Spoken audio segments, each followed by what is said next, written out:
Gonzala with BNC News. This morning we're going to talk about the explosive smallpox cases in St. Louis with CDC Director Dr. Friedman. Good morning, Doctor.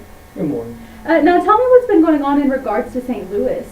Right now, St. Louis is experiencing an explosive smallpox epidemic that we're still coming to terms with.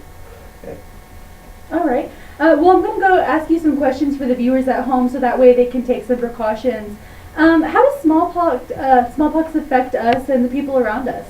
The way smallpox affects us is, firstly, whenever exposure initially happens, it takes 7 days for someone to become contagious, and they are only contagious whenever they're showing symptoms, and symptoms are similar to chickenpox. Unlike chickenpox, which is focused on the chest, it is focused on the head and the other limbs.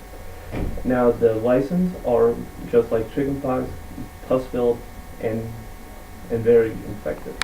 All right, now talking about chickenpox, is there a way that we can prevent this, any sort of cure vaccine that we can take?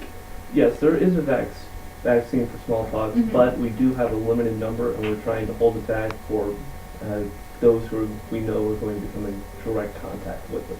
All right. How did smallpox get into the U.S., Doctor? I believe smallpox entered into the U.S. via a biological attack upon the United States.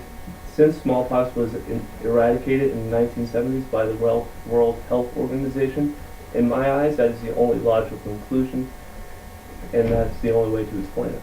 Okay, so you're talking about a biological attack, and you're talking about the limited number of vaccines that we have. What is the U.S.'s plan? How are we going to decide in every case you need the vaccine? How are we going to attack? How are we going to decide who attacked us? I have advised the President to quarantine St. Louis and the surrounding area in order to stop its spread. But of course, that's the President and that's his call. And that would be the best way to prevent the spread. The way, I don't know who committed this attack because I'm the CDC, not the State Department. All right. Well, that's all that we have this morning. Thank you. Thank you, Dr. Friedman. That is it for BNC News. I'm Kiki Consuela.